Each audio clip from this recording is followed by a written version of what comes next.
Sekretaris Jenderal PDI Perjuangan Hasto Kristianto menjawab soal status keanggotaan Joko Widodo di PDIP. Menurutnya, status keanggotaan Jokowi beserta keluarganya termasuk Gibran dan Bobi Nasution sudah bukan bagian dari PDI Perjuangan. Hal ini diungkapkan Hasto dalam konferensi pers di Jakarta, Rabu 4 Desember 2024.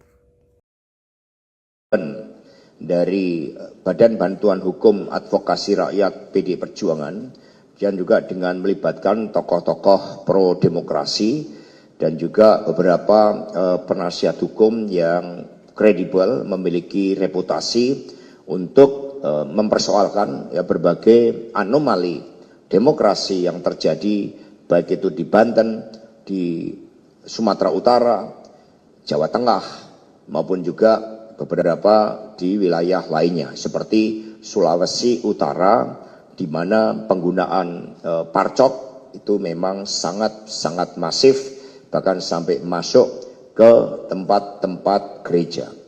Memang banyak yang pada awalnya dirancang tanpa bukti. Perintah-perintah diberikan secara tertutup, penggunaan instrumen parcok dilakukan secara tertutup, tetapi kami mengucapkan terima kasih karena di tengah-tengah berbagai intimidasi banyak yang kemudian menyatakan berani untuk melakukan perlawanan.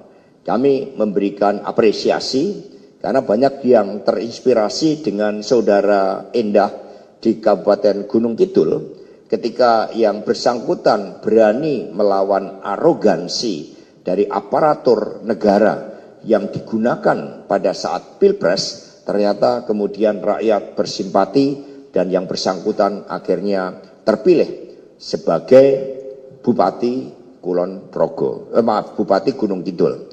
Demikian pula saudara Masington tadi dari Tapanuli Tengah juga sudah melaporkan kepada DPP telah terpilih justru dengan rekam jejak yang sangat kritis terhadap pemerintahan Jokowi saat itu. Saudara Masington mendapatkan bonus elektoral sehingga akhirnya dipilih sebagai bupati di Kabupaten Tapanuli Tengah. Dan begitu banyak cerita-cerita yang membangkitkan suatu semangat bahwa kebenaran pasti akan menang. Ketika PDI Perjuangan mempersoalkan terkait dengan reposisi Polri sebagai suatu wacana kritis yang diberikan kepada PDI Perjuangan sebagai aspirasi dari rakyat, aspirasi dari tokoh-tokoh pro demokrasi, apa yang dilakukan oleh PDI Perjuangan tetap berada pada koridor-koridor konstitusi. Kami sangat menghormati Polri Merah Putih yang berjuang bagi tegaknya hukum di negeri yang seharusnya sangat demokratis ini. Tetapi di dalam praktek melalui Pilpres 2024 dan Pilkada 2024 yang baru saja selesai, ternyata banyak instrumen-instrumen parcok yang digunakan sebagai alat kekuasaan. Maka kami mengajak kepada seluruh masyarakat Indonesia, mari kita selamatkan demokrasi. Agar apa yang disampaikan oleh Prof. Ikrar Nusa Bakti untuk memulihkan demokrasi yang rusak akibat Jokowi, tidak lagi diperlukan 5 kali pemilu, itu bisa kita percepat apabila rakyat juga berani untuk menegakkan kebenaran di dalam mengungkapkan penyalahgunaan kekuasaan dari alat-alat negara dan sumber-sumber daya negara-negara tersebut. Terima kasih dan selanjutnya kepada rekan-rekan pers kami berikan kesempatan untuk tanya jawab. Silakan. Tolong Pak dibantu.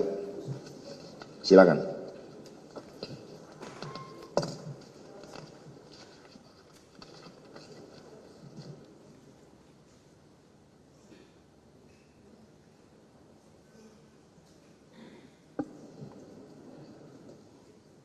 Cek, oke. Selamat sore Pak Sekjen, Bang Roni, Mas Bas, saya Putu dari Kompas TV. Dari tadi kan berkali-kali nama Jokowi ini disebut, terus juga penekanannya soal kedisiplinan partai. Tentu harapannya masyarakat, rakyat ini bisa tegas, tapi sebelum ke situ kita bahas dulu di partai sendiri. Terakhir memang sudah ada diksi bahwa hubungan dengan Jokowi ini tutup buku. Tapi kan tidak pernah ada pernyataan tegas seperti misalnya waktu Pak Effendi kemarin jelas bertentangan dengan partai, kemudian dipecat begitu dan suratnya ada. Nah, bagaimana dengan Jokowi? Apakah kemudian ketegasan partai ini juga berlaku untuk Jokowi dan keluarganya? Apakah resmi dipecat atau enggak? Itu aja sih Mas. Mungkin bisa dijawab dengan lantang, baik itu Mas Hasto ataupun juga Mas Bas. Terima kasih. Baik, terima kasih. Jadi ketika Saudara Gibran dan Bobi dicalonkan oleh partai politik lain, dan kemudian itu juga di-endorse oleh Bapak Jokowi, apalagi melalui suatu proses mencederai konstitusi dan demokrasi itu, terbukti dengan pelanggaran etik yang sangat berat terhadap Saudara Anwar Usman. Maka pada saat itu juga ketika konstitusi saja dikebiri, maka otomatis status seluruh kelekatan keanggotaan yang berkaitan dengan PDI Perjuangan sudah dinyatakan berakhir. Mengapa? Karena PDI Perjuangan digerakkan oleh suatu cita-cita. Dan itu dibuktikan dengan pengiriman surat dari DPC Kota Surakarta, tempat KTA Mas Gibran berasal, yang memberitahukan bahwa berdasarkan undang-undang partai politik dan ADART partai, keanggotaannya secara otomatis berhenti. Nah, sehingga di dalam tradisi membangun kehidupan berbangsa dan bernegara yang baik, ketika seseorang telah melupakan suatu ide, gagasan, cita-cita kolektif yang membentuknya, dan kemudian membangun suatu rejim kekuasaan dengan segala cara, bahkan masyarakat Sumatera Utara bisa merasakan bagaimana ketika Saudara Bobi Nasution itu dipaksakan untuk menjadi calon gubernur, dan proses pemilihan menjadi gubernur itu juga melalui pengerahan aparatur negara, sumber-sumber daya negara, dan suatu kontestasi yang sangat tidak fair yang ditunjukkan oleh ketidakadilan yang terjadi kepada Bapak Edi Rahmayadi. Maka di situ semua menjadi bukti-bukti pengingkaran terhadap konstitusi dan demokrasi itu sendiri. Ketika seseorang sudah berkhianat terhadap konstitusi, sudah berkhianat terhadap demokrasi, dan juga menyalahgunakan hukum, maka sanksi dari rakyat itulah yang dibebankan kepada mereka-mereka yang secara sengaja telah merusak demokrasi itu sendiri. Sehingga saudara-saudara sekalian, keanggotaan PDI Perjuangan bukanlah semata-mata pada ada atau tidaknya KTA, tetapi pada komitmen di dalam membangun peradaban kehidupan berbangsa dan bernegara yang baik. PDI Perjuangan percaya pada nilai-nilai Satyam Eva Jayate, sehingga mereka yang menanam angin akan menuai badai. Itulah yang kita yakini sebagai suatu bangsa, karena di dalam sejarah peradaban umat manusia tidak ada kekuasaan otoriter sekuat apapun mampu bertahan, kecuali mereka-mereka akhirnya menjadi sisi-sisi gelap dalam sejarah. Ini sebagai contoh bagaimana mereka-mereka yang pada masanya itu dikenal sebagai sosok pemimpin yang begitu kuat, tidak terkalahkan, tetapi akhirnya sejarah mencatat bagaimana mereka menjadi sampah dari sejarah itu. Demikian dari kami, terima kasih. Next. Silakan diatur. Cek. Ya, terima kasih Pak Hasto, Pak Baskara, dan Pak Roni atas penjelasannya. Mungkin sedikit lagi untuk lebih mendalami, izin Pak Hasto, terkait dengan tadi jawaban soal Pak Jokowi tadi.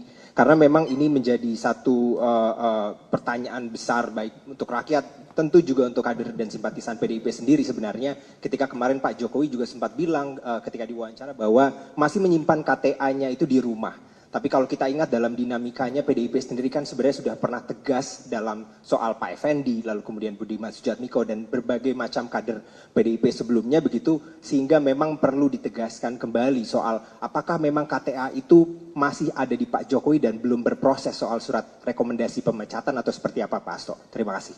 Baik, terima kasih. Saya tegaskan kembali Bapak Jokowi dan keluarga sudah tidak lagi menjadi bagian dari PDI Perjuangan karena cita-cita partai yang diperjuangkan sejak pada masa Bung Karno, sejak PNI ketika kita membangun Republik ini sudah tidak lagi sejalan di dalam kebijakan dan praktek-praktek politiknya. Sehingga itulah yang terjadi. Dan kemudian kita melihat bagaimana ambisi kekuasaan ternyata juga tidak pernah berhenti. Maka di dalam proses ini yang dilakukan oleh PD Perjuangan, kita tidak akan pernah kehilangan dari gagasan-gagasan ideal bahwa dari seorang rakyat biasa bisa berproses menjadi seorang pemimpin. Semuanya tentu menjadi pelajaran yang sangat berharga dan kemudian bagaimana rapat kerja nasional yang kelima, kami juga telah menyampaikan permintaan maaf kepada rakyat Indonesia tentang seorang pemimpin yang karena kekuasaannya kemudian bisa berubah dan melupakan cita-cita yang membentuknya. Terima kasih. Next. Silakan. Assalamualaikum warahmatullahi wabarakatuh. Izin Pak Hasto, Mas Roni, izin Pak Ahmad Basarah. Saya Adi dari liputan6.com. Ada dua pertanyaan. Yang pertama, tadi Pak Hasto menyebutkan kalau tidak salah ada 27 orang kader yang terancam pemecatan pada hari ini gitu. Artinya dipertegas lagi bahwa dari 27 nama yang disampaikan tadi tidak ada nama Jokowi dan keluarga. Terus yang kedua, terkait dengan gugatan yang akan didaftarkan di Mahkamah Konstitusi, itu nantinya apakah dibundel menjadi satu atau diseplit menjadi beberapa berkas, artinya beberapa daerah gitu didaftarkan menjadi satu, atau ada beberapa daerah yang menjadi concern untuk mengetahui melaporkan adanya kedugaan kecurangan atau keterlibatan partai coklat tadi. Demikian, terima kasih. Gugatan ke Mahkamah Konstitusi nanti akan dilakukan sesuai dengan tingkatan. Ada yang kabupaten kota, kemudian ada yang tingkat provinsi. Ya sejak awal bagaimana di dalam wawancara saya dengan Akbar Faisal, di situ kan ditegaskan bagaimana tekanan yang ditujukan kepada saya agar tidak campur tangan terhadap pilkada di Sumatera Utara, di Jateng, di Jatim, kemudian Jogja, beberapa wilayah Jogja, karena semua sudah diatur dan akhirnya itu kan terbukti terjadi. Nah karena itulah partai terus mengumpulkan bukti-bukti meskipun sejak awal berbagai operasi-operasi khusus dengan melibatkan parcok memang dirancang tanpa bukti. Tetapi yang kami yakini adalah ketika seseorang melakukan suatu tindakan dan tidak mau mengakui tindakan tersebut, maka salah satu solusi yang ditawarkan para psikolog adalah uji kebohongan. Nah itu harusnya para pemimpin negeri ini yang ternyata terbukti secara empiris di lapangan, fakta-fakta di lapangan menjadi penggerak dari parcok, itu sebaiknya juga bersedia menerima tantangan dari para psikolog untuk bersedia mengikuti tes kebohongan, karena ini kaitannya dengan masa depan negeri ini. Bayangkan 6,7 juta jiwa rakyat dikorbankan untuk cita-cita kemerdekaan negeri ini. Kita tidak boleh sia-siakan pengorbanan mereka. Next.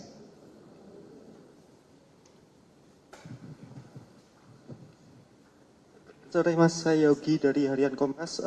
Kemarin kan anggota DPR Julius Setiarto diberi sanksi ya oleh MKD gitu ya, sanksi etik. Padahal kan sebenarnya harusnya kan ketika mengunggah itu publik menjadi sadar dan DPR khususnya Komisi 3 kan mendalami kasus parcok ini kan, tapi justru memberikan sanksi etik. Bagaimana sikap PDI atas sanksi tersebut? Ya, kami memberikan dorongan kepada saudara Julius untuk tidak pernah berhenti karena setiap anggota DPR punya kebebasan untuk bersuara, kebebasan dan juga dilindungi hak imunitas. Sehingga apa yang terjadi di MKD juga menunjukkan bagaimana hegemoni kekuasaan itu bekerja. Sehingga anggota DPR pun itu sampai diberikan sanksi teguran oleh MKD yang seharusnya memberikan perlindungan bagi setiap anggota DPR RI apapun fraksinya untuk menyuarakan kebenaran. Jadi kami akan memberikan advokasi. Bahkan kalau perlu, itu sidang itu juga harus dibuat terbuka supaya masyarakat bisa memahami. Next. Silakan.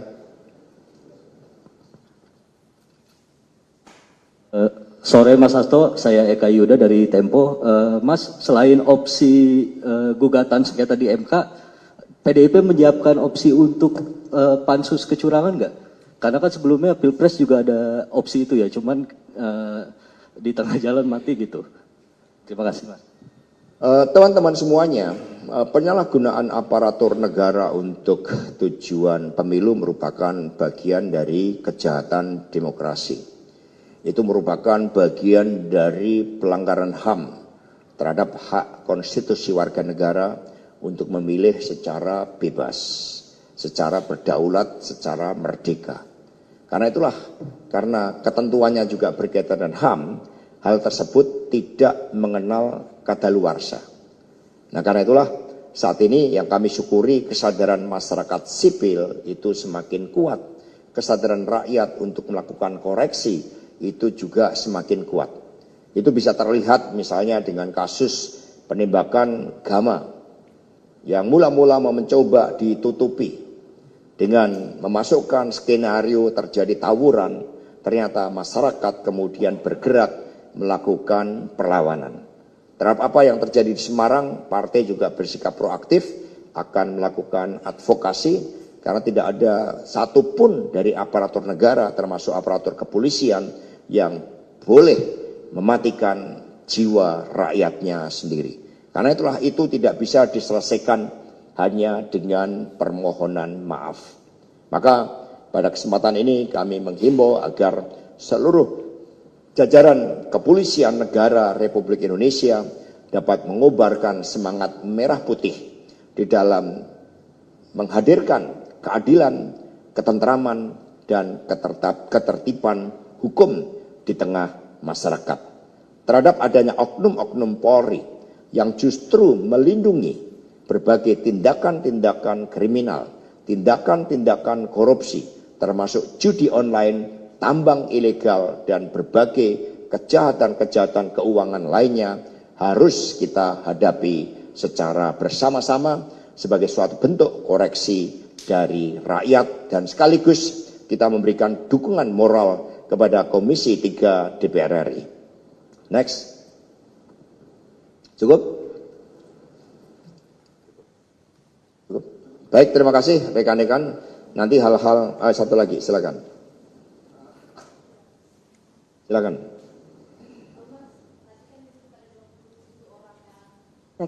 Mas tadi disebut ada 27 orang yang dipecat, itu kalau boleh di-spill Mas siapa aja, apakah ada nama? Nanti akan diumumkan ya tanggal 17 Desember ya bersama-sama. Sekaligus. Jadi nanti dalam upacara partai kita akan umumkan sehingga ada protokol partai supaya proses penegakan disiplin itu betul-betul nanti menjadi kesadaran bagi seluruh kader-kader partai. Karena ketika kita masuk di dalam suatu partai politik, kita meluruhkan diri pada suatu kepentingan partai yang lebih besar, yaitu untuk rakyat, bangsa, dan negara.